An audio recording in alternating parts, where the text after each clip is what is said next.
naging mainit nga ng sabihin na kontrobersyang ito sa mundo ng social media at pati na rin sa buong bansa. Matapos ang serye ng mga investigasyon, formal nang umaksyon ang Office of the Ombudsman laban sa mga kongresistang inakaswang sangkot sa katiwalian. Sa inilabas na desisyon, sinibak sa pwesto ang ilang mambabatas matapos mapatunayan ang kanilang pagkakasangkot sa maling paggamit ng pondo ng bayan. Ayon sa mga ulat, kabilang sa mga natanggal sa pwesto ay ang mga kongresistang konektado umano sa mga peking proyekto at maanumalyang kontrata. Ilang membro ni ng mga mababang kapulungan ang naharap sa kasong kriminal dahil sa kanilang direktang kaugnayan sa pagpasa ng pondo patungo sa mga grupo na umunoy ugnayan ng rebelding New People's Army. Kasabay nito, inaresto rin ang ilang personalidad at miyembro ng mga organisasyong sinasabing taga-suporta ng NPA ayon sa militar at polisiya. Ang mga naaresto ay nahulihan ng ebidensyang nag-uugnay sa kanilang mga aktibidad ng grupo kabilang mga pagsuporta sa mga operasyon laban sa gobyerno.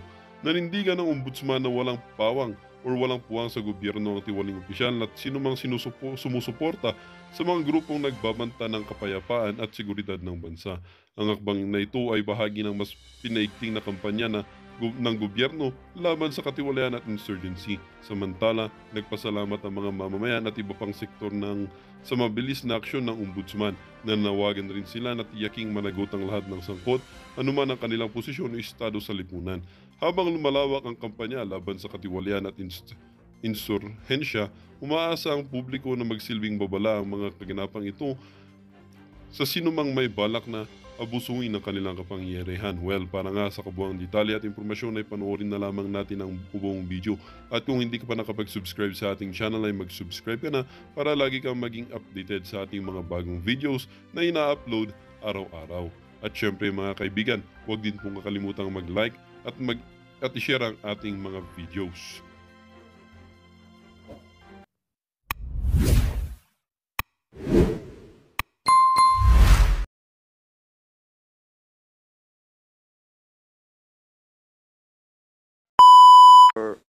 With the indulgence of Congressman Denny. Anyway, Sir Wilkins, doon sa narration ni Jed, tama po ba na of course, again, you will not remember the exact date, but ito, tandaan ni Jane, noong January 4, 2005, inimbitahan niyo daw si Jed, at saka sa opisina niyo. Hindi ko ma-remember yung date. Yung date. Pero, Basta but you confirm. siya. But you confirm.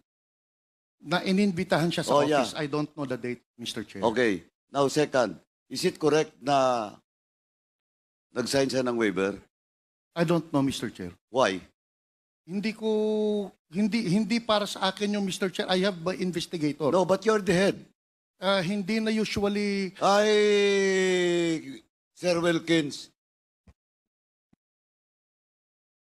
maglulukuhan ba tayo dito? No, Mr. Chair. Kasi sa akin, Mr. Chair. Project mo yon. Yes, Mr. Chair. Ngayon, kinuha niyo yung subject, yung supposedly suspect, without a warrant. Di ba tama? Without a warrant? Their invitation? Yes, Mr. Chair. O now, para hindi kayo makasuhan, nag-waive siya. Umirma ng waiver, tama? Hindi ko alam, Mr. Chair, kung nag-waiver siya because my investigator, sila yun, Mr. Chair. Usually, Mr. Chair, pag head Mr. ka ng Wilkins, office... Mr. Wilkins, ikaw yung head of office, napakalaking project, tapos hindi mo alam, tapos hinayaan mo yung mga tao mo na papirmahin yung subject or yung suspect for a waiver? Mr. Chair, as head of office, ang in charge dyan is investigator. I delegate the job sa investigator. Anyway, Mr. Chair, may lawyer sila, Mr. Chair eh.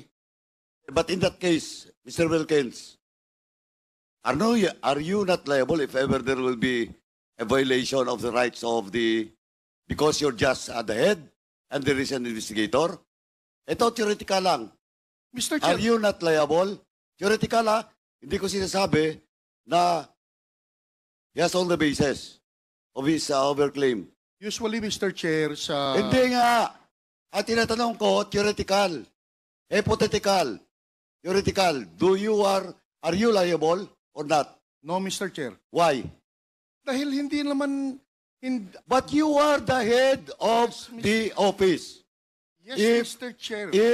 If illegal activity or whatever violation of law under your office, as the head of office, you are reliable, especially in this case. Especially in this case, this is a very big project of your office. Oh, Mr. CSC Chair. nandito. Ito, CSC, this is not, CSC, this is not the subject. Are you a lawyer, sir? Good afternoon, Mr. Chair, and to all the other members of the board. This is the subject for in your invitation, no? But tanongin na kita. In this case, ito, hypothetical lang. If the investigator of Wilkins violates the right of the suspect, is he not liable of any case? Mr. Chair, there are circumstances that has to be met for the principle of command responsibility to apply to the extent that the principal may be liable. Because, Mr. Chair, as explained by former Executive Director General Villanueva, he mentioned that he delegated the conduct of, if I heard him correctly, the conduct of that operation to his No, investigator. that is not the conduct of So- the operation, the conduct of the investigation, Conduct of the interrogation, investigation, Mr. Chair. of the interrogation. Yes, Mr. Chair. Pero sa project, nandun siya. Directly being supervised by Mr. Wilkins. Like At I'm- inamin niya yan. Well, in fact, nagyabang pa siya dito. That is not a project of a certo, that is my project. And that's in record. Now, in that case, attorney, yes, Mr. Chair. is he liable? Again, Mr. Chair, as I've mentioned nga po, there are circumstances that would qualify Corrupt for it. Paduano, Ah. the indulgence na nilang attorney. Ang tanong natin is he liable on the basis of command responsibility?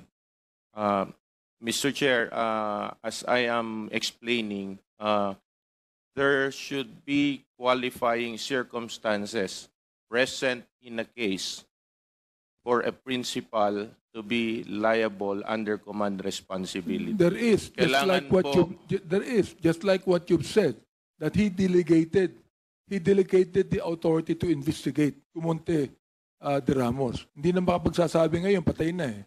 Palagay ko, namatay siya dahil dyan eh. Mr. Chair, Pangalawa, walang arrest warrant. Is that a violation too?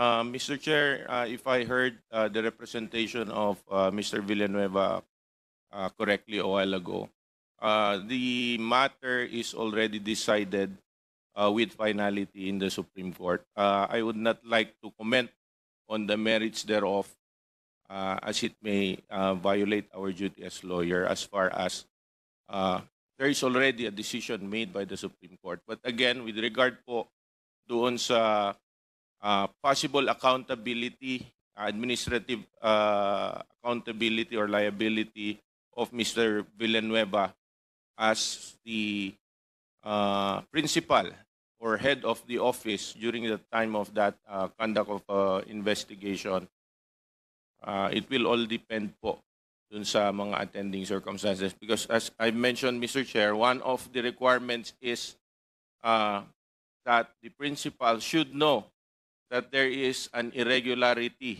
or an omission that was committed, and despite knowing of such irregularity or wrong committed by his subordinates, he failed to take corrective actions on the matter. So The irregularity caused the brokenness of the family actually. Anyway, Miss Jed, nabanggit mo na hanggang ngayon, hindi mo alam kung buhay pa o patay na ang iyong asawa? Hanggang ngayon, hindi mo alam. Yes, Your Honor. Okay. I don't know, maybe part ng paraphernalia, tama po ba, na dinadala niya sa Dumoy? Cartons, Mr. Chair. Mga cartons. Okay. So suspected of something contraband na po pwedeng gamitin. Tama ho ba? Yes, Mr. Chair. Okay, so ibig sabihin, you've been doing surveillance on Miss Jet Pilapil and Mr. Alan C. Marami, Mr. Chair. Pati yung Alex Kim, Okay. naka-ano na rin yun, Mr. Chair. So I presume that since you were doing surveillance, you know Miss Jet Pilapil and Miss Alan C goes to DCLA store. May mga footages na nagpupunta sila Yes doon po. So can you confirm sa na DCLA. alam niyo po yung DCLA? Yes, Mr. Chair. Ilang taon na po kayong operative ng PIDEA in Davao City? Since nar-group ako doon, Mr. Chair, 2001, hanggang 2007 ako sa Davao City, Mr. Chair. And have you ever encountered, for example, or learned that the owner of DCLA is a Chinese? Hindi ko, we are not particular, kasi ang laki ng DCLA, Mr. Chair, eh. Iba't ibang, talagang ang laki nun. Ang concern namin yon during that time is yung display area, yung Polytex na foam, na kung saan naandun sila. Yeah, but But yung meeting ni Hongming and Alan C, wala kaming footage nun or Yeah, but walang report on that, Mr. Chair. yeah, because apparently, Mr. Chair, what nagiging curious lang ako because the way I understood your explanation in the previous hearing is that you've dedicated time, invested your so much resources just to pin down Alan C.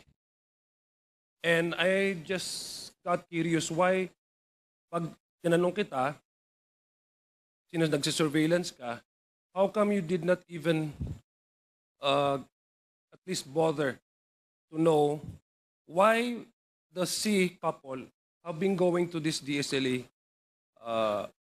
store and what are the business there? At saka you never bothered to asking people who owns this DCLA, which apparently I see Hongmen na siya pala yung Michael Tan. Kasi 'di ba General Wilkins, no? We've been asking you kung bakit there was never any instance where in your report Michael Tan ay nasali doon sa Matrix nung ano. Sabi nyo, si Asierto lang, narinig nyo lang si Asierto. It was never in the part of your investigation. So ngayon that Miss Jed is saying na hindi, kilala na nila si Hongmen, that's Michael Tan, nagiging na ano lang ako, medyo na intrigue lang ako. Bakit doon nagkaroon ng some gap doon sa missing nung inyong surveillance to a point na hindi nyo man lang tiningnan kung ano yung interest ng C couple na pupunta sila doon sa DCLA, which happens to be a common knowledge is owned by a Chinese, na hindi mo lang kayo magtanong na 3 months kayo nag-invest ng time, resources, and operations. Bakit po ganun? Mr. Chair, kasi initially talagang walang Michael Yang sa personalities. Kung if you will remember back yung statement ni Asierto, nag-start yung Michael Yang noong 2016. Kasi kung may Michael Yang, again, kung may Michael Yang doon sa 2004, isinaama namin siya sa pag-file ng kaso, Mr. Chair. So during that time, wala talagang Michael Yang na lumalabas or Hongming na lumalabas. Pero kilala nyo po, na alam nyo po na ang may-ari nung store na yon ay isang Chinese by the Chinese, name of Mr. Chair. by the name Common of knowledge yun, Hongming. Mr. Chair, sa Davao. At alam nyo po na Hongmin din yung pangalan. Hindi ko, sir, we did not bother to ask because he was not our person of interest during that time. Shouldn't it be part of the, I don't know kasi I don't know how you do your surveillance in your case building strategies, but shouldn't be a matter of interest also since they've been going to this store a couple of times? Would that at least pique your interest? Mr. Chair, kasi talagang task priority requirement kami. Kukunti lang kasi kami, Mr. Chair, eh. Kaya nga, yung beforehand nag-start kami, nag-usap kami ni Colonel Asierto, sino ba yung mga personalities natin? Before we started, walang Michael Yan or Hongmin na nakalagay doon, Mr. Chair. So, we concentrated on the different personalities na doable na naandyan. So, one of those surveillance operations that we conducted, pumupunta sila, JEDC, dun sa lugar. But display area kasi ng Polytech yun, Mr. Chair, that is owned by Alan C. dun sa Bunawan, Davao City. Anyway, I will not labor on that point, Mr. Chair. I just find it I just find it interesting why a big project, hindi nila miss out nila yung ganun, no? And then just so happened, it's curious, naging curious lang ako kasi Hong Meng and Michael Yang are one and the same as positively identified by Ms. Jed. Tapos samantalang, I mean, ang kinakatakutan ko dito, Mr. Chair, I'm sorry, Mr. Wilkins Villar, I'm not pointing fingers at you, Baka may cover up nangyayari, Madam Chair. Kasi if we are really trying to dig deeper into this case, no, si Hong Min and Michael Yang, andun sa Matrix, is he known to be one of the drug lords, Chinese drug lords, who happens to own a store where Miss Jed and his husband, Alan C., goes to and do business while the PIDEA is doing a 24-hour surveillance for 3 months. I don't know if you can answer that, Mr. Chairman. You're smarter than I. Thank you, Mr. Chair. Okay, thank you. General Wilkins, question lang, no? Si Johnson Chua, who is allegedly the biggest drug lord in Davao, sinurveillance nyo rin yan? Actually, yung Johnson Chua, Mr. Chair, is lumabas lang dun sa toll log namin. Wala kaming muka until nung after sa clandestine laboratory operation. Nagkaroon na siya ng muka? Nagkaroon siya ng muka, Mr. Chair. Kaya kung makikita nyo dun sa picture kanina, Johnson Chua, silhouette. Oh. So, Johnson, ang priority namin talaga, Mr. Chair, is Johnson Chua, who is the financier, Alan C., who is the operations officer, and Alex Kim, yung nag-rent ng Dumoy apartment kay Jed Pilapil C., Mr. Chair. So parang considered din na drug lord itong si Alan C. Yes, Mr. Chair. Siyang operations officer, Mr. Chair. Correct me if I'm wrong, kasi my image of a drug lord is someone who is driving a fancy car, surrounded by armed bodyguards. Ito sa drug lord na to, hindi ganon. Hindi ganon, Mr. Chair. Okay, sige. Salamat po. Now, we recognize... Mr. Chair, with the indulgence of Congressman Gutierrez, I just have one question. Okay. Make sure just one. Just one, Okay, just one. thank you. But it's a very long one. Ma'am Jed, matanong ko lang, sinabi ninyo meron kayong display doon sa DCLA? Yes, Your Yeah, Honor. so that's not a question, that's a statement, Mr. Chair. Now I'm going to go to my question. Ilang buwan nyo pong dinidisplay yung mga produkto nyo doon? Actually po, bago lang kasi yung yung Polytex, kaya hindi ko ma-remember kung ilang buwan, pero hindi siguro siya nag-last ng mga 2 months. Basta madali lang talaga. Mabilis lang. 2004, opo. Kasi kakaumpisa lang po ng Polytex, tapos nangyari po ito. So wala, ano lang yun, siguro mga October, November, mga ganun po. At doon sa another question, Mr. Chair. Ilang beses mo nakitang kasama at nag-uusap yung mister mo at saka si Michael Yang? Pag pupunta po kasi kami, di ba magkasabay po kami. Pag pupunta doon, sila lang po nag-uusap kasi hindi po talaga ako makaintindi lahat-lahat.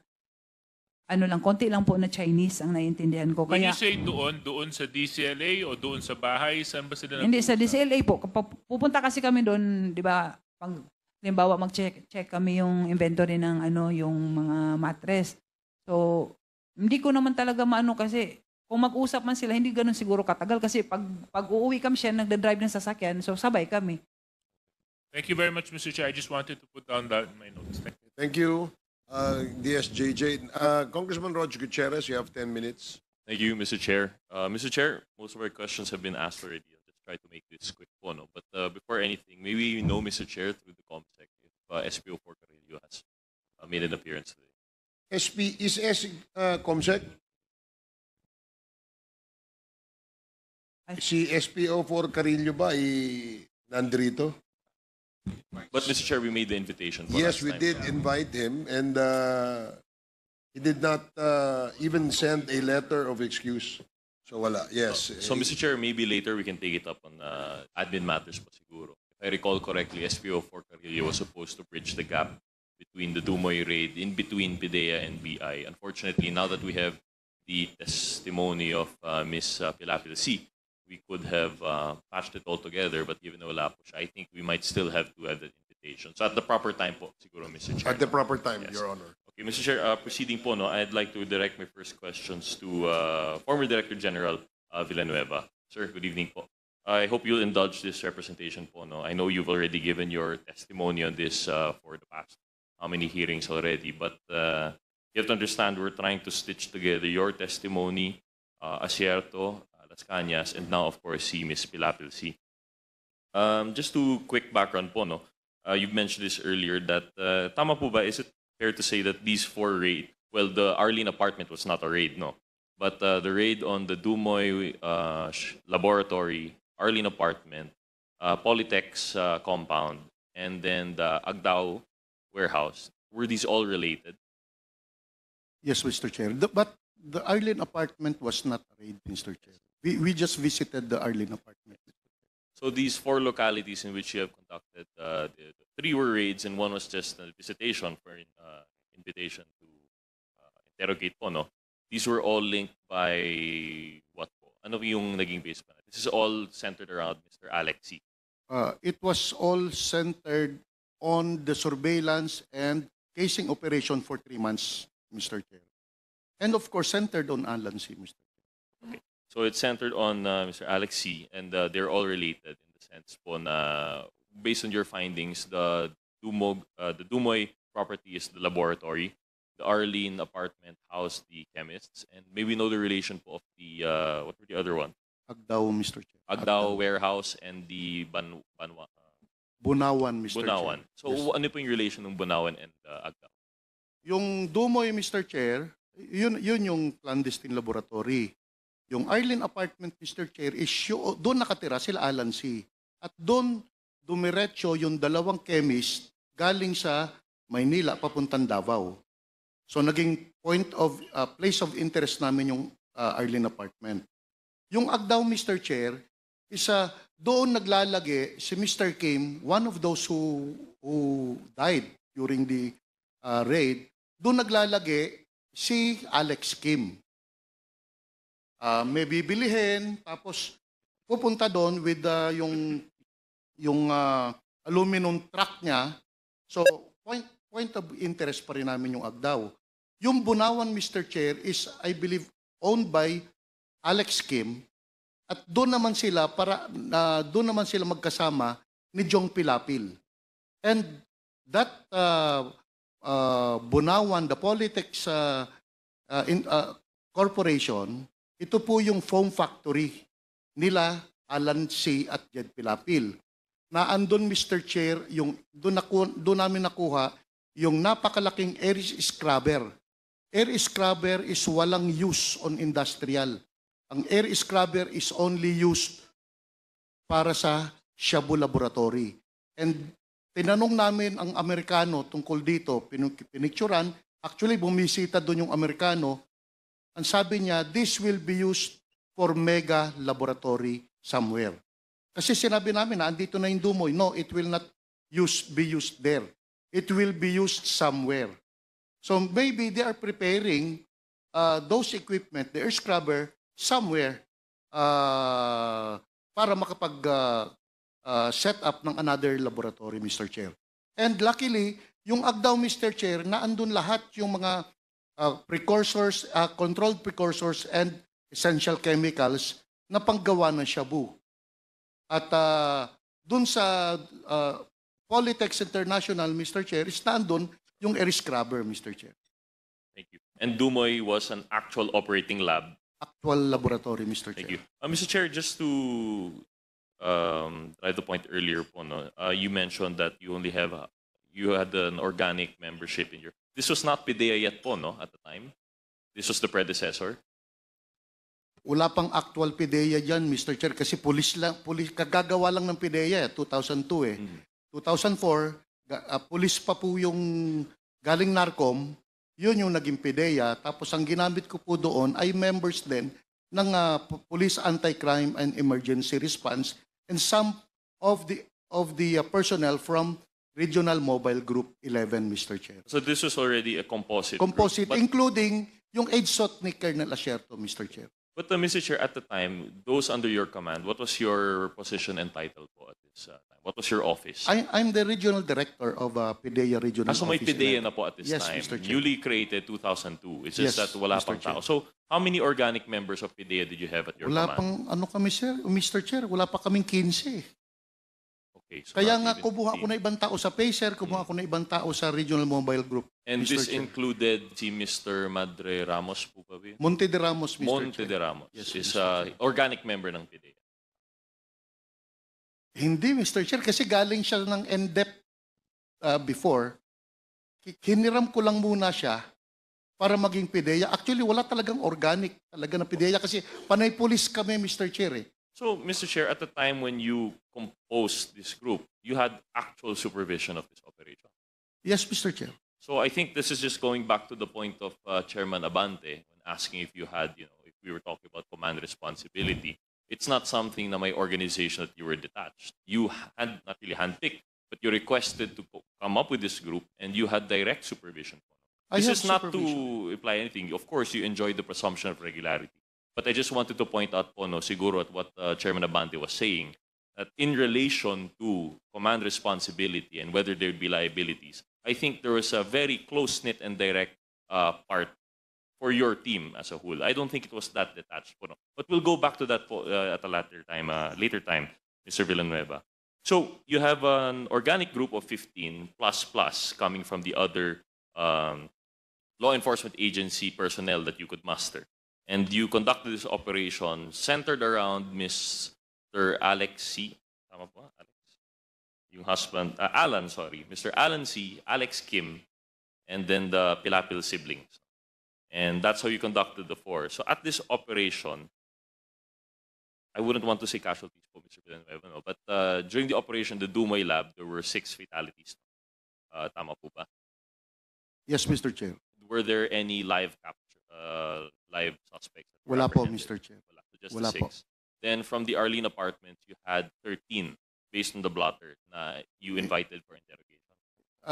Hindi nga ako pa familiar, Mr. Chair. But because based on the blotter, maybe there's 13 of them. But hindi ako familiar kung ilan ang actual nun, Mr. Chair. So that's just based on the blotter. So Yes, Arlene Mr. apartment. Chair. 13. For the Agdao and the Bunawan raids, wala pong Walang na. tao, Mr. So this is mostly just the air scrubber sa Bunawan and then the precursor chemical. Yes, Mr. Chair. So if we're talking about personality suspects, you have 6 killed in action in Agdao, in Dumoy, and then the 11 that were investigated. Out of the 13, sorry. So out of the 13 that you invited for interrogation, and you don't recall po how many. Eventually, according to the plotter, you turned it over to the Bureau of Immigration. And doon po tayo nagkalituan po, no? Yes, Mr. Last hearing, you said you don't remember how many you turned over. The Bureau in Bureau of Immigration naman wouldn't know also how many they received. That's why po we were trying to invite si SPO4 Carrillo. And why is that po again, Mr. Villanueva? Mr. Carrillo was under your command po ba? And siya yung in charge? ng He was custody my nila? operations officer during that time, Mr. Chair. And he was definitely in charge of the turnover to the Bureau of Immigration. Actually, Mr. Chair, dahil nagkakaganong-ganon na kami, so may mga lakad sila, Carillo, na sila na yung lumakad. And part of that is sila na nga yung turnover nung mga Chinese do sa immigration, Mr. Chair.